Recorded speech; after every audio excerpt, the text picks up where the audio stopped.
Could the Viltrox Ninja 10 be the ultimate alternative to the Amaran 100D? Now today we are having a quick look at the Viltrox Ninja 10. Now just for full disclosure, Viltrox did send me this light to review, but as always they didn't have any input in what I'm saying or in the final output of this video. So let's go straight into probably what I would say is the biggest strength of this light, and that is its build quality. It is incredibly well made. So it's got an all metal body design here. It's also got a really nice Bones mount release button on the top, something that I haven't really seen on other lights like this. It's also really quite compact in size. You can see here in the comparison between the 60X, the 100X, the 120D from Aperture, as well of course the Viltrox Ninja 10, you can see it's a lot slimmer than the competition. It's certainly a lot slimmer than the Amaran 100X for the same sort of output of light. I also really like the metal arm that's on here. It's really simple, it's nice and small, it doesn't take up too much space in a bag, but at the same time it feels nice and solid compared to sort of the plasticky options that you get from the other brands. On the back you've got your button control and everything, and it's fine, you know, it does the job, but it definitely feels a bit plasticky, these buttons, you know, they don't fill you with confidence when using them. The DC input as well, it just feels like it could easily break if it got knocked. I wish it could be something a bit more solid there on the back. The biggest issue though I think with the design of this light is actually the holder for the power pack. So you've got the power pack here, and it's sort of similar size to the competition, nothing special there, it's fine as a power pack. But the real issue I have is the holder that they've designed for it. Like, they've really over-engineered it. It's a fairly clever design, but it's just far too complicated. I don't understand why they haven't just gone with a simple clamp with a V-lock mount on it, for example. To me, that would be a quick and easy solution. Instead, you've got this big bulky holder, which you've got to screw into the clamp, which is fairly large in itself as well. And it's just a very time-consuming part of the setup, which is a real shame when you've got such a nice compact light up here to then waste a load of space on this holder. Now, of course, you don't have to use the holder if you are using this light on battery. Unfortunately, in the box, it doesn't come with the battery plates. That is something you do have to purchase separately. However, if you do use it with a battery, it does come with this pretty cool grip, which is really nice, but I'm once again thinking, why didn't the battery plate come included with this? Because this is more to do with battery operation than you would ever use it wired, just because you would end up getting it in the way. Finally, when it comes to build, something they definitely did spend the money on was the bag that this thing came in. It's really nice, it's really well made, really solid, good zips on it, and kind of almost overkill really for what this light will be used for. Now of course, if you're using it in a YouTube setup, for example, maybe you're not going to be too bothered about this, because once you've set it up once, you're not going to really change it again. But of course what you're probably keen to know is, how bright is it? How does it compare to other lights out there?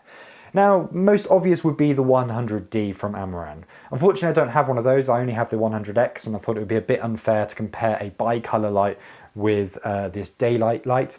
There is a bicolor version of the Ninja 10, I think it's the Ninja 10B. So instead I'm going to compare it against what should be the same power, the Aperture 120D. Now this of course is a much more expensive light, but that's mainly down to things like build quality and things like that, more so than actually a difference in output or color accuracy. When looking at the comparison here, and I'm actually using the dishes that came with each light, just to be fair, because this is what you're going to get if you buy the light.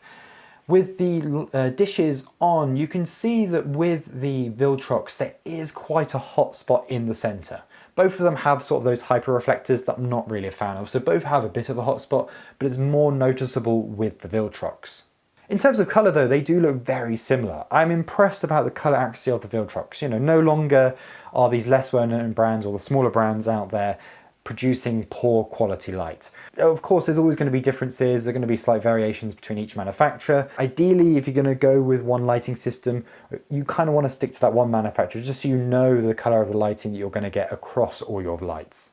Now, of course, it is unfair to compare the two. I mean, you've got a much more expensive light versus a much more affordable light here with the Ninja 10.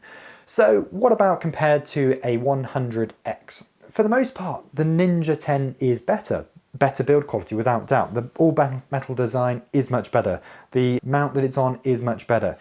It is a shame about this. You could obviously come up with your own solution to get around the problem of this.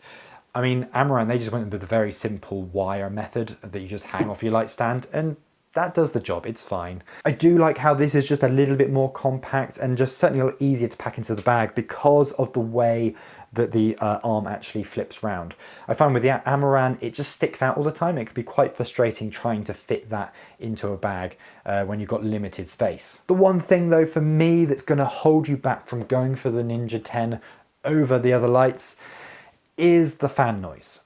Unfortunately, the fan is pretty loud on this light. If you need to use this light in a small space, you're going to hear it, I think. It's just a lot louder than any other light that I've used, unfortunately. I have tried, you can change the speed and the setting on the back so you can have a slower fan. Obviously that means you can't have it as bright. You can go up to 50% if you have it on the lowest fan speed. But even then, I'm finding that it's pretty noisy, much noisier than you should expect from a light of this size. Now, I guess it's because they're putting so much power into such a compact body, and maybe that's the compromise that they've had to come across here. So if you're using this light for, say, lighting interiors of real estate, for example, then maybe that wouldn't be a problem because you're not going to be worrying about audio. But I think probably the target market for this light is like a small YouTube setup like this here right now. And I think in a small room, this might not be ideal. You're certainly going to hear that fan noise on the microphone. Just as an example here, I'm going to actually turn the light on so you can actually hear the noise that the fan actually makes. So you go full brightness there, it's pretty bright. And as you can hear that fan.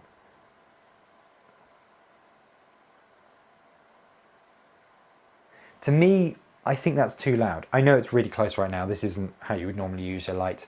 But even if it was back there, even if it was just lighting me as my key here, I do think that is probably a bit too loud for most people. So what are my final thoughts on the Viltrox Ninja 10? Well, as an actual light in terms of output, it's brilliant. It's an excellent light for a really affordable price. The build quality of the main light itself is excellent and certainly a step up from any of the competition. Unfortunately, it's just let down by a few design quirks, such as the grip at the bottom here for the power pack, and the fact that that fan is quite noisy. If it wasn't for those reasons, this would be an absolute excellent choice of light as an alternative to others like Aperture and Nanlite.